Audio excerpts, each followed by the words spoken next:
congressional leaders have announced an agreement on overall spending levels for the government's current fiscal year, a move that could help avoid a partial government shutdown later this month.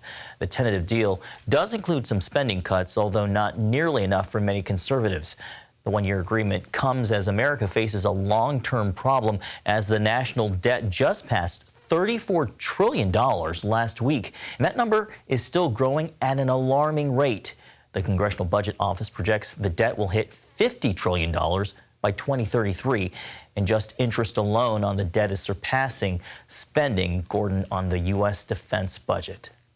Well, I've been warning for decades about this, and you go back 20, 22 years ago, and here's Vice President Dick Cheney, and he's a Republican, and he says deficits don't matter.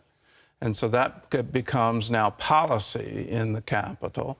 And then a decade later, Bank of America comes out with a warning that pretty soon we're not going to be able to afford any discretionary programs, and we'll have to choose what to fund because we won't be able to fund our own military and keep our borders secure.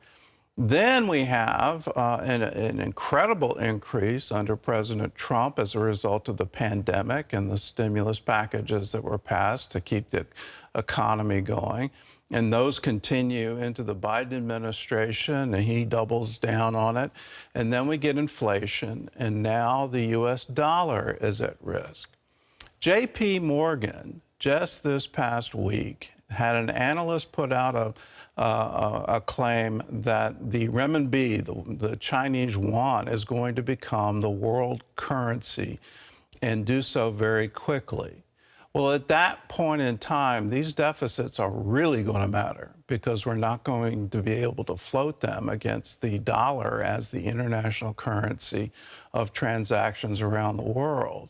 We'll turn into something like Argentina, where the inflation rate will become unbearable.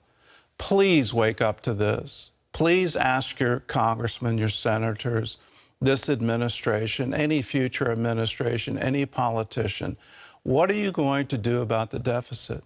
Because if we keep accumulating this, we will no longer be the leader of the free world. We won't be able to afford our own military.